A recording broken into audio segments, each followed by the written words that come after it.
Ayun, good day sa mga idol. So sa mga nagtatanong kung sunod-sunod yung event namin, tapos nakaka-4 na event kami sa isang araw, minsan 3, kung may natitira pang gamit. So ito, meron pa naman. Ito. So meron pa kaming celebrant chair dito. Tapos may mga stand age pa naman. And sobrang dami naman tela. Ayan. So ito yung mga balloons. And may mga restock naman tayong balloons dito. Andyan. Tapos ito. Yan. So isang sako. May ito yung mga fringe natin. So nasa 20 pieces na rin to. Balloon stick. Tapos meron tayong mga happy birthday, mga backdrop lights. So yan, mga extension, mga tarpaulin kung sakaling kailangan. Mga standee character. So naka-ready na yan. Yung buffet nandito na rin. Ito yung bagong buffet equipment namin. Yan.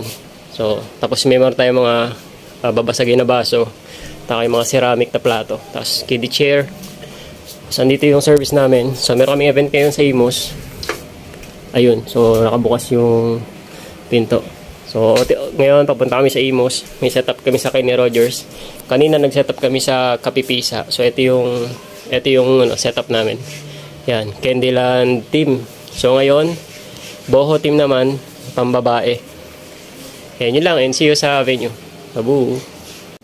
So yan mga idol, papunta kami Imus ngayon. Makikita nyo umaambon na and sobrang dilim ng langit. Ayan, sa Kenny Rogers kami ngayon. Sa Imus. And yan na, umuambon na.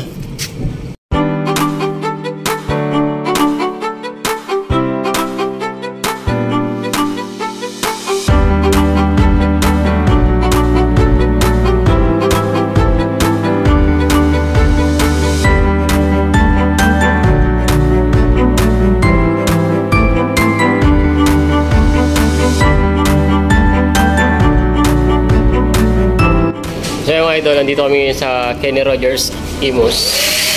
Sobrang sikip ng area dito. Yan. Hindi ko alam kung parang 30 packs lang yata kasya dito. Tapos sobrang compressed ng backdrop namin. Ayan. Sobrang liit. Pero ito na siya overall. Gumawa kami ng entrance dito. Siguro ito extended ano nila. Ito, yan.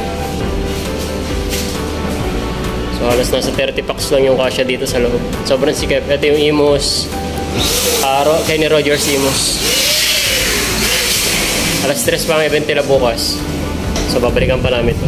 Bukas na umaga may setup kami sa King Di Bacau. Tapos iwan namin yung kapatid ko yun. Sila magbabaklas. Dito naman kami naman ang magbabaklas dito.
Ayan mga idol, tapos na kami.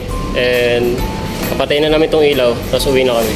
Bukas, sa Kenny Rogers naman kami. So patayin ko muna yung ilaw dito. Nalaman po, and see you bukas.